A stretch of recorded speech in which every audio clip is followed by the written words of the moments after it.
ಕರಾವಳಿ ಅದರಲ್ಲೂ ಉಡುಪಿ ಬಿಜೆಪಿಯ ಭದ್ರಕೋಟೆ ಆಗಿತ್ತು ಕಳೆದ ಕೆಲ ವರ್ಷಗಳಿಂದ. ಭದ್ರಕೋಟೆ ಗಿದ್ರಕೋಟೆ ಏನಿಲ್ಲ, ಎಲ್ಲ ಚದುರು ಹೋಗಿದೆ.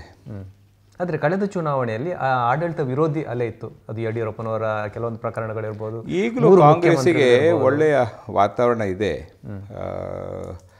ಎಲ್ಲ 5 ಕ್ಷೇತ್ರದಲ್ಲಿ ಕೂಡ ಒಳ್ಳೆಯ ವಾತಾವರಣ ಇದೆ. ಗೆಲುವನ್ನು ಸಾಧಿಸಬಹುದು ಅಂತ ತಾವು ಅಲ್ಲ, ಎಲ್ಲ 5 ಕ್ಷೇತ್ರ ಗೆಲ್ತೀವಿ ಅಂತ ನಾನು ಹೇಳೋದಿಲ್ಲ. ಆದರೆ ಬಹುಮತದ ಕ್ಷೇತ್ರಗಳು ಉಡುಪಿ ಜಿಲ್ಲೆಯಲ್ಲಿ, ದಕ್ಷಿಣ ಜಿಲ್ಲೆಯಲ್ಲಿ ಕಾಂಗ್ರೆಸ್ಸಿಗೆ ಗೆಲ್ಲುತ್ತೆ, ಉತ್ತರ ಕನ್ನಡ ಜಿಲ್ಲೆಯಲ್ಲೂ ಕೂಡ.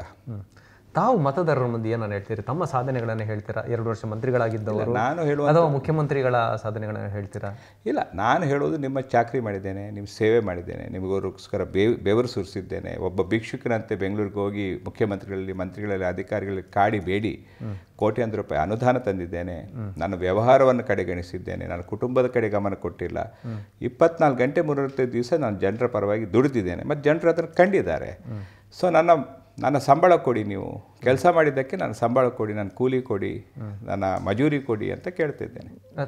ಆದರೆ ಇವತ್ತಿನ ದಿನಗಳಲ್ಲಿ ಜನ ಭಾವನಾತ್ಮಕ ವಿಷಯಗಳಿಗೆ ಹೆಚ್ಚು ಮರಳಾಗ್ತಾರೆ. ಕೆಲಸಗಳನ್ನು ಮಾಡಿದರೆ ಅದರಲ್ಲಿ 2 ಮಾತಿಲ್ಲ ಖಂಡಿತ. ಆ ಕೆಲಸಕ್ಕೆ ಪ್ರತಿಫಲವನ್ನು ಕೊಡ್ತಾರೆ. ಜನರ ಭಾವನೆಗಳು ನನ್ನ ಬಗ್ಗೆ ಒಳ್ಳೆದಿದೆ. ಅದೇ ನನಗೆ ಭಾವನಾತ್ಮಕವಾದಂಥ ಒಂದು ಜನ ಬೆಂಬಲ ಇದೆ ಅಂತ ನಾನು ಭಾವಿಸ್ತೇನೆ. ಅದೇ ರೀತಿ ತಮ್ಮ ಪ್ರಚಾರಕ್ಕೆ ಯಾವೆಲ್ಲ ನಾಯಕರುಗಳು ಬರುವ ನಿರೀಕ್ಷೆ ಇದೆ ಸರ್? ಇನ್ನೂ ಯಾರು ನಾಯಕರುಗಳ ಬಗ್ಗೆ ಇನ್ನೂ ಪಕ್ಷದಿಂದ ನಿರ್ಧಾರ ಆದಾಗಿಲ್ಲ. ನನಗೆ ಯಾವ ಮಾಹಿತಿಯೂ ಬಂದಿಲ್ಲ. ಮುಖ್ಯಮಂತ್ರಿಗಳು ಬರೋ ನಿರೀಕ್ಷೆ ಇದೆಯಾ? ಯಾಕಂದರೆ ಇವತ್ತು ಮುಖ್ಯಮಂತ್ರಿಗಳೇ ಒಂದು ರಾಷ್ಟ್ರ ಮಟ್ಟದಲ್ಲಿ ಸುದ್ದಿ ಮಾಡ್ತಾ ಇದ್ದಾರೆ, ರಾಷ್ಟ್ರೀಯ ಮಟ್ಟದ ನಾಯಕರಾಗಿ ಬೆಳೀತಾ ಇದ್ದಾರೆ. ಇಲ್ಲ, ಈಗ ಮುಖ್ಯಮಂತ್ರಿಗಳು ಬಂದು ಹೋಗಿದ್ರಲ್ಲ, ಬ್ರಹ್ಮಾವರದಲ್ಲಿ ಒಳ್ಳೆ ಸಭೆ ಮಾಡಿ ಹೋಗಿದ್ದಾರೆ. ಸೊ ಪುನಃ ಬರ್ತಾರಿಲ್ವೋ ಗೊತ್ತಿಲ್ಲ. ಯಾರು ನಾಯಕರು ಬರೋದಿದ್ದರೆ ಸ್ವಾಗತ. ಹಾಗಾಗಿ ಪ್ರಮುಖವಾಗಿ 2 ಪಕ್ಷಗಳ ಮಧ್ಯೆ ಸ್ಪರ್ಧೆ ಇದೆ ಅಂತ ಅನಿಸ್ತಾ ಇದೆ. ಬಿಜೆಪಿ ಮತ್ತು ಕಾಂಗ್ರೆಸ್. JDSನ ಸ್ಪರ್ಧೆ ಇರ್ಬೋದು, ಬೇರೆ ಪಕ್ಷಗಳ ಸ್ಪರ್ಧೆ ಬಗ್ಗೆ ಹೇಳ್ತೀವಿ ಸರ್? ಇಲ್ಲ, ನಾನು ಯಾವ ಅಭ್ಯರ್ಥಿಯನ್ನು ಕೂಡ ಲಘುವಾಗಿ ಸ್ವೀಕಾರ ಮಾಡೋದಿಲ್ಲ. ಎಲ್ಲ ಅಭ್ಯರ್ಥಿಗಳನ್ನು ಗಂಭೀರವಾಗಿ ಸ್ವೀಕಾರ ಮಾಡ್ತೇನೆ. ಪ್ರಮುಖವಾಗಿ ಮತ್ತೆ ತಾವು ಆಯ್ಕೆ ಆದರೆ, ಮತ್ತೆ ಮಂತ್ರಿ ಆದರೆ ನಿಮ್ಮ ಮುಂದಿನ ಯೋಜನೆಗಳೇನು ಸರ್? ಸೇವೆ ಸೇವೆ ಸೇವೆ. ನನ್ನ ಯೋಜನೆಗಳೇ ಸೇವೆ. ಜನ ಏನನ್ನು ನಿರೀಕ್ಷೆ ಮಾಡ್ಬೋದು ಅಂತ? ಉಡುಪಿಯ ಜನತೆ ಅಥವಾ ರಾಜ್ಯದ ಜನತೆ? ಮಂತ್ರಿ ಆದರೆ ರಾಜ್ಯದ ನಿರೀಕ್ಷೆ ಇರ್ತದೆ. ಈಗ ನಾವು ಎಲ್ಲ ಶಾಸಕರುಗಳು, ಎಲ್ಲ ಮಂತ್ರಿಗಳು ದೇವರಿಗೆ ಸರಿಯಾಗಿ ಕೆಲಸ ಮಾಡಿದರೆ ಯಾವುದೇ ರಾಜ್ಯದಲ್ಲಿ ರಾಮರಾಜ್ಯವನ್ನು ಮಾಡಲಿಕ್ಕಾಗತ್ತೆ. ಸೊ ಪ್ರಾಮಾಣಿಕತನ ಇರಬೇಕು, ಬದ್ಧತೆ ಇರಬೇಕು, ಜನರ ಪರವಾಗಿರ್ತಕ್ಕಂಥ ತುಡಿತ ಇರಬೇಕು. ಅದೆಲ್ಲವೂ ಇದ್ದರೆ ಎಲ್ಲಿ ಕೂಡ ಯಶಸ್ವಿ ಆಗ್ಬೋದು ಅಂತ ಭಾವಿಸ್ತೇನೆ. ಬಿಜೆಪಿಯವರು ಹೇಳ್ತಾರೆ ಇಡೀ ರಾಷ್ಟ್ರದಲ್ಲಿ ಮೋದಿ ಅಲೆ ಇದೆ. ಈಗಾಗಲೇ 23 ರಾಜ್ಯಗಳಲ್ಲಿ ನಾವು ಗೆದ್ದುಕೊಂಡಿದ್ದೇವೆ, ಅಧಿಕಾರ ಮಾಡ್ತದೆ. ಇಲ್ಲಿ ಕೂಡ ಕರಾವಳಿಯಲ್ಲಿ ಕೂಡ ಮೋದಿ ಅಲೆ ಬೀಸ್ತದೆ ತಾವೇ ಹೇಳ್ತೀವಿ. 4 ವರ್ಷಗಳಿಗೆ ಹಿಂದೆ ಇದ್ದಂಥ ಮೋದಿ ಅಲೆ ಈಗ ಅಷ್ಟೊಂದು ಕಾಣ್ತಾ ಇಲ್ವ ಅಂತ ಕಾಣ್ತದೆ ನನಗೆ. ಎಲ್ಲ ಗುಜರಾತ್ನಲ್ಲಿ ಸ್ವಲ್ಪ ಮಟ್ಟಿಗೆ ಹಿನ್ನಡೆ ಆಗಿರ್ಬೋದು. ಆದರೆ ತ್ರಿಪುರ ಇರ್ಬೋದು, ಆ ಬಳಿಕದ ಬಹುತೇಕ ಚುನಾವಣೆಗಳಲ್ಲಿ ಬಿಜೆಪಿ ಇಲ್ಲ. ಇದು ನಾರ್ತ್ ಈಸ್ಟರ್ನ್ ಸ್ಟೇಟ್ಸ್ ಇದ್ದು ನಾವು ಲೆಕ್ಕ ಹಿಡಿಲಿಕ್ಕೆ ಆಗೋದಿಲ್ಲ. ಅಲ್ಲಿ ಯಾವ ಪಕ್ಷ ಹೆಚ್ಚು ದುಡ್ಡು ಖರ್ಚು ಮಾಡ್ತಾರೆ ಅವ್ರಿಗೆ ಹೆಚ್ಚು ಓಟು. ಅಂದರೆ ಜನ ಆಮಿಷಕ್ಕೆ ಒಳಗಾಗ್ತಾ ಇದ್ದಾರೆ ಅಂತ ಹೇಳ್ತಾರೆ. ಅದಲ್ಲ, ನಾನು ಅದನ್ನೆಲ್ಲ ಹೇಳಲಿಕ್ಕೆ ಹೋಗೋದಿಲ್ಲ. ನಾನು ನಾರ್ತ್ ಈಸ್ಟ್ ಈಶಾನ್ಯ ರಾಜ್ಯಗಳಲ್ಲಿ ಮತ್ತು ಸಣ್ಣ ಸಣ್ಣ ರಾಜ್ಯಗಳು ಇದುವರೆಗೆ ಅಲ್ಲಿ ಮಾಣಿಕ್ ಸರ್ಕಾರ ಅವರು ಇರ್ಬೋದು. ಬಟ್ ಈಶಾನ್ಯ ರಾಜ್ಯಗಳ ಫಲಿತಾಂಶವನ್ನು ಇಟ್ಕೊಂಡು ಮತ್ತು ಬಹುಮತ ಸಿಗದಲ್ಲಿ ಕೂಡ ಬಹುಮತವನ್ನು ಬೇರೆ ವಾಮ ಮಾರ್ಗದ ಮೂಲಕ ಪಡ್ಕೊಂಡು ಅದನ್ನೆಲ್ಲ ಲೆಕ್ಕ ಹಾಕಿ 22, 23 ಆಗಿದೆ ಅಂತ ಹೇಳಿದರೆ ಅದನ್ನೆಲ್ಲ ಸ್ವೀಕಾರ ಮಾಡಲಿಕ್ಕಾಗೋದಿಲ್ಲ. ಗೋವಾದಲ್ಲಿ ಅವರಿಗೆ ಬಹುಮತ ಸಿಕ್ಕಿರಲಿಲ್ಲ, ಮೆಜಾರಿಟಿ ವಾಸ್ ಕ್ರಿಯೇಟೆಡ್. ಮತ್ತು ಮೇಘಾಲಯದಲ್ಲಿ ಅಧಿಕಾರವನ್ನು ಹಂಚಿಕೊಂಡಿದ್ದಾರೆ ಅಲ್ಲಿ. ಅಲ್ಲ, ಮೇಘಾಲಯದಲ್ಲಿ ಕೂಡ.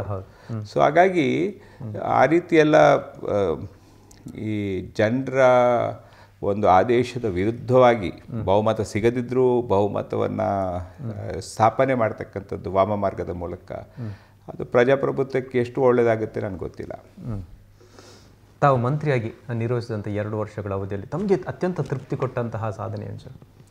ಇಲ್ಲ, ನಾನು ನನ್ನ ಮೀನುಗಾರಿಕೆ ಇಲಾಖೆ ಇರ್ಬೋದು, ಕ್ರೀಡಾ ಇಲಾಖೆ ಇರ್ಬೋದು, ಅದಕ್ಕೊಂದು ಕಾಯಕಲ್ಪ ಕೊಡುವಂಥ ಕೆಲಸವನ್ನು ಮಾಡಿದ್ದೇನೆ. ಚುರುಕು ಮುಟ್ಟಿಸುವಂಥ ಕೆಲಸ, ನ್ಯಾಯ ಕೊಡುವಂಥ ಕೆಲಸವನ್ನು ಮಾಡಿದ್ದೇನೆ. ಸೊ ಇದೆಲ್ಲ ಕಡೆಗಣಿಸಲ್ಪಟ್ಟಂಥ 2 ಇಲಾಖೆಗಳು. ಯಾವ ಮಂತ್ರಿಗೂ ಇದು 2 ಇಲಾಖೆ ಬೇಡ. ಅಂಥ ಇಲಾಖೆಗಳಿಗೆ ಒಂದು ವಿಶೇಷವಾದ ಶಕ್ತಿ ತುಂಬುವ ಕೆಲಸ, ಅದರಲ್ಲೂ ಮುಖ್ಯಮಂತ್ರಿಗಳ ಒಂದು ಭಾಳ ದೊಡ್ಡ ಸಹಕಾರವನ್ನು ನಾನು ಮೆಚ್ಚಲೇಬೇಕು. ಅದೇ ರೀತಿ ಬ್ರಹ್ಮಾವರ ಸಕ್ಕರೆ ಕಾರ್ಖಾನೆಯ ಉಲ್ಲೇಖವನ್ನು ತಾವು ಮಾಡಿದಿರಿ. ಅದಕ್ಕೆ ಕಾಯಕಲ್ಪವನ್ನು ಇಲ್ಲ, ಬ್ರಹ್ಮಾವರ ಸಕ್ಕರೆ ಕಾರ್ಖಾನೆಗೆ ನಾವು 12 ಕೋಟಿ ಬಜೆಟಲ್ಲಿ ಇಟ್ಟಿದ್ದೀರಿ. ಅಲ್ಲ, 12 ಕೋಟಿ ರೂಪಾಯಿ ಬಂದ ಕೂಡಲೇ ಕೊಟ್ಬಿಟ್ಟಿವಲ್ಲ. ಎಲ್ಲ ನೌಕರರು 12 ವರ್ಷ ಬಾಕಿ ಇದ್ದಂಥ ಸಂಬಳವನ್ನು ಪಾವತಿ ಮಾಡಿದ್ವಿ, ಬಾಕಿ ಸಂಬಳ. ಮತ್ತು ಕಬ್ಬು ಬೆಳೆಗಾರರ ಬಾಕಿ ಹಣವನ್ನು ಪಾವತಿ ಮಾಡಿದ್ವಿ. ಕೆಲವು ಸಣ್ಣ ಪುಟ್ಟ ಸೊಸೈಟಿ ಸಾಲಗಳನ್ನು ಕೊಟ್ವಿ. ಬಟ್ ಅದಕ್ಕೆ ಕಾಯಕಲ್ಪ ಮಾಡಬೇಕಾದ್ರೆ ವಯಬಿಲಿಟಿ ಬೇಕು. ಇನ್ನೊಂದು ಸಕ್ಕರೆ ಕಾರ್ಖಾನೆಯನ್ನು ನಾವು ಪ್ರಾರಂಭ ಮಾಡಿದರೆ ಅದಕ್ಕೆ ಬೇಕಾಗುವ ಕಬ್ಬು ನಮ್ಮ ಜಿಲ್ಲೆಯಲ್ಲಿ ಸಿಗುತ್ತಾ, ಮತ್ತು ಅದನ್ನು ಲಾಭದಾಯಕವಾಗಿ ನಡೆಸಲಿಕ್ಕಾಗುತ್ತಾ ಎಂಬುದರ ಬಗ್ಗೆ ಈಗ ತನಿಖೆಗಳಾಗ್ತಾ ಇದೆ.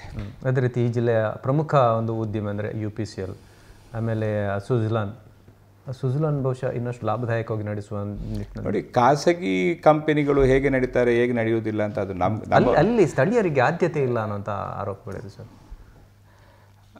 ಸ್ಥಳೀಯರಿಗೆ ಆದ್ಯತೆ ಕೊಡುವ ಏಕಾಏಕಿ ಸ್ಥಗಿತಗೊಳಿಸುವಂಥ ಪ್ರಕ್ರಿಯೆಗಳು ಕೂಡ ಆಗಿದೆ. ಆ ಬಳಿಕ ಅದಕ್ಕೆ ನ್ಯಾಯ ಕೊಟ್ಟಿದ್ದಾರೆ, ಅದು ಬೇರೆ ಪ್ರಶ್ನೆ. ಜಿಲ್ಲೆಯ ಉಸ್ತುವಾರಿ ಮಂತ್ರಿಯಾಗಿ ನಾನಂದರೆ ಅದನ್ನು ವಿನಯ್ ಕುಮಾರ್ ಸೊರಕೆ ಅವರ ಕ್ಷೇತ್ರ, ನಾನು ಹೆಚ್ಚು ಅಲ್ಲಿ ಹಸ್ತಕ್ಷೇಪ ಮಾಡೋದಿಲ್ಲ. ಆದರೆ ಅವರು ಶಾಸಕರು, ತಾವು ಜಿಲ್ಲೆಯ ಮಂತ್ರಿ ಇಲ್ಲ, ಜಿಲ್ಲಾ ಮಂತ್ರಿ ಆದರೂ ವಿನಯ್ ಕುಮಾರ್ ಸೊರಕೆ ನಮ್ಮ ಸೀನಿಯರ್ ನಾಯಕರಿದ್ದಾರೆ. ಸೊ ಕೆಲವೊಂದು ಸಮಸ್ಯೆಗಳು, ನಾನು ಎಲ್ಲ ಸಮಸ್ಯೆಗಳಿಗೆ ನಾನು ತಲೆ ಹಾಕೋದಿಲ್ಲ.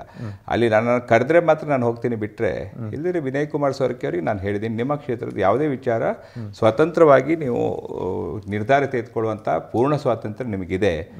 ಉಸ್ತುವಾರಿ ಮಂತ್ರಿಯಾಗಿ ನಿಮಗೆ ಸಹಾಯ ಬೇಕಿದ್ರೆ ಮಾತ್ರ ನಾನು ಬರ್ತೇನೆ ವಿನಃ ನಿಮ್ಮ ಕ್ಷೇತ್ರದಲ್ಲಿ ಯಾವುದೇ ರೀತಿ ಹಸ್ತಕ್ಷೇಪ ಮಾಡೋದಿಲ್ಲ ಅಂತ ನಾನು ಮಂತ್ರಿ ಆದ ದಿವಸವೇ ಅವರಿಗೆ ತಿಳಿಸಿದ್ದೇನೆ. ತಾವು ಮೀನುಗಾರರ ಸಮುದಾಯದ ಮುಖಂಡರು ಕೂಡ ಹೌದು. ಹಾಗಾಗಿ ಮೀನುಗಾರರಲ್ಲಿ ಸಾಕಷ್ಟು ಜನ ಇವತ್ತಿಗೂ ಸಂಕಷ್ಟಗಳನ್ನು ಎದುರಿಸ್ತಿದ್ದಾರೆ. ಅದಕ್ಕೆ ಪರಿಹಾರಗಳು ಈಗ ನಮ್ಮದು ಏಕರೂಪ ಶಾಸನ ಆಗಬೇಕು. ಮೀನುಗಾರಿಕೆಯನ್ನು ಉಳಿಸಬೇಕಿದ್ರೆ ಸಮಸ್ತ ಕರಾವಳಿ, ಮಹಾರಾಷ್ಟ್ರ, ಗುಜರಾತ್, ಕೇರಳ, ಕರ್ನಾಟಕ, ಗೋವಾ, ಇದರ ಒಂದು ಸಮಗ್ರ ಮೀನುಗಾರಿಕಾ ನೀತಿ ಆಗಬೇಕಾಗಿದೆ. ಕೇಂದ್ರ ಸರ್ಕಾರಕ್ಕೆ ನಾವು ಎಷ್ಟು ಒತ್ತಡ ಹಾಕಿದರೂ ಅದನ್ನು ಮಾಡುವ ಒಂದು ಆಸಕ್ತಿಯನ್ನೇ ತೋರಿಸಲಿಲ್ಲ. ಹಾಗಾಗಿ ಇನ್ನಷ್ಟು ಒತ್ತಡ ಹೇರುವ ಪ್ರಯತ್ನಗಳು, ಇನ್ನಷ್ಟು ಒತ್ತಡ ಏನು ಮಾಡಬೇಕು ಗೊತ್ತಿಲ್ಲ ನನಗೆ. ಅಥವಾ ಆಳ ಸಮುದ್ರ ಮೀನುಗಾರಿಕೆ, ಇದು ಕೂಡ ಒಂದು ಸಮಸ್ಯೆ ಆಗುತ್ತೆ. ಅದೇ ಅದನ್ನೆಲ್ಲ it should be a part of the uniform fisheries policy. So ಅದ್ರ ಬಗ್ಗೆ ಕೆಲಸ ಕಾರ್ಯಗಳು ಕೇಂದ್ರದಿಂದ ನಿರೀಕ್ಷೆ ಮಟ್ಟದಲ್ಲಿ ಆಗ್ತಾ ಇಲ್ಲ. ಉಡುಪಿಯನ್ನು ಪ್ರವಾಸೋದ್ಯಮ ಕೇಂದ್ರವನ್ನಾಗಿ ಮಾಡಿಸುವ ನಿಟ್ಟಿನಲ್ಲಿ ಈಗಾಗಲೇ ಶೈಕ್ಷಣಿಕವಾಗಿ ಬಹಳ ಎತ್ತರದ ಸ್ಥಾನದಲ್ಲಿ ಬೀಚ್ ಅಭಿವೃದ್ಧಿ, ಉದಾಹರಣೆಗೆ ಮಲ್ಪೆ ಬೀಚ್ ಅಭಿವೃದ್ಧಿ, ಸೈಂಟ್ ಮೇರಿಸ್ ಐಲ್ಯಾಂಡ್ ಇರ್ಬೋದು, ಇದೆಲ್ಲವೂ ಕೂಡ ವಿಶೇಷವಾದಂಥ ಒಂದು ಅಭಿವೃದ್ಧಿಯನ್ನು ಕಾಣುವಂತ ಆಗಿದೆ. ಬಟ್ ಒಂದು ಪ್ರವಾಸೋದ್ಯಮ ಬರಬೇಕಿದ್ರೆ ಕೇವಲ ಸರ್ಕಾರವನ್ನು ನಂಬಿಕೊಂಡು ಆಗೋದಿಲ್ಲ. ಖಾಸಗಿಯವರು ಕೂಡ ಮುಂದೆ ಬಂದು ಪ್ರವಾಸೋದ್ಯಮವನ್ನು ಬೆಳೆಸಬೇಕು. ಅದಕ್ಕೆ ದೊಡ್ಡ ಸಮಸ್ಯೆ ಅಂದರೆ CRZ. ಸೊ CRZ ಅಲ್ಲಿ ವಿನಾಯಿತಿಗಳನ್ನು ಕೊಡಬೇಕು. ಗೋವಾ ಮತ್ತು ಕೇರಳದಲ್ಲಿದ್ದಂಥ ವಿನಾಯಿತಿಗಳು ಕರ್ನಾಟಕಕ್ಕೆ ಕೊಡಬೇಕು ಅಂತ ನಾವು ಪದೇ ಪದೇ ಮನವಿ ಮಾಡಿದರೂ ಕೇಂದ್ರ ಸರ್ಕಾರ 4 ವರ್ಷದಿಂದ ನಿದ್ದೆ ಮಾಡಿದೆ. ಈಗ ಪ್ರಾಯಶಃ ಒಂದು ಡ್ರಾಫ್ಟ್ ನೋಟಿಫಿಕೇಶನ್ ತಂದಿದ್ದಾರೆ. ಬಟ್ ಅದು ಎಷ್ಟರ ಮಟ್ಟಿಗೆ ಪ್ರವಾಸೋದ್ಯಮಕ್ಕೆ ಪೂರಕವಾಗಿದೆ ಅಂತ ನನಗೆ ಸ್ಟಡಿ ಮಾಡಲಿಕ್ಕೆ ಆಗಲಿಲ್ಲ. ನಾನು ಚುನಾವಣೆ ಬ್ಯುಸಿಯಲ್ಲಿದ್ದೇನೆ. ಸೊ ಚುನಾವಣೆ ಮುಗಿದ ಕೂಡಲೇ ಅದರ ಬಗ್ಗೆ ಗಮನ ಹರಿಸ್ತೇನೆ.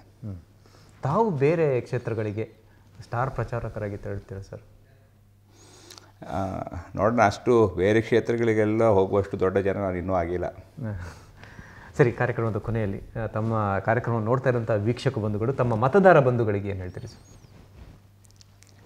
ಕಳೆದ 5 ವರ್ಷದಿಂದ ಅತ್ಯಂತ ಪ್ರಾಮಾಣಿಕವಾಗಿ ನಾನು ದುಡಿದಿದ್ದೇನೆ ಎಂಬತಕ್ಕಂಥ ತೃಪ್ತಿ ನನಗಿದೆ.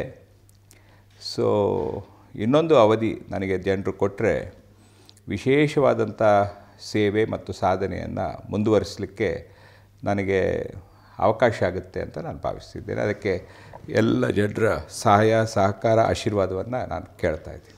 ಸರಿ, ಪ್ರಮೋದ್ ಮಧ್ವರಾಜ್ರವರೇ, ಜಿಲ್ಲಾ ಉಸ್ತುವಾರಿ ಮಂತ್ರಿಗಳಾಗಿ, ಅದೇ ರೀತಿ ಮೀನುಗಾರಿಕಾ ಮಂತ್ರಿಗಳಾಗಿ ಸಾಕಷ್ಟು ಸಾಧನೆಗಳನ್ನು ಮಾಡಿದಿರಿ, ಉತ್ತಮ ಕೆಲಸಗಳನ್ನು ಮಾಡಿದಿರಿ. ಇದೀಗ ಮತ್ತೊಮ್ಮೆ ಚುನಾವಣೆಯ ಕಣದಲ್ಲಿ ಸ್ಪರ್ಧೆ ಮಾಡ್ತಿದ್ರಿ. ಈ ಸ್ಪರ್ಧೆಯಲ್ಲಿ ತಮಗೆ ಯಶಸ್ಸಾಗಲಿ ಎನ್ನುವುದೇ ನಮ್ಮೆಲ್ಲರ ಹಾರೈಕೆ. ಅದೇ ರೀತಿ ಕಾರ್ಯಕ್ರಮದಲ್ಲಿ ಭಾಗವಹಿಸಿ ತಮ್ಮ ಮಾತುಗಳನ್ನು ಅತ್ಯಂತ ಮುಕ್ತವಾಗಿ ಆಡಿದ್ದಕ್ಕಾಗಿ ಮತ್ತೊಮ್ಮೆ ನಮ್ಮ ಸಮಸ್ತ ವೀಕ್ಷಕ ಬಂಧುಗಳ ಪರವಾಗಿ, ನಮ್ಮ ಟಿವಿಯ ಪರವಾಗಿ ತಮಗೆ ಅನಂತ ಕೃತಜ್ಞತೆಗಳು.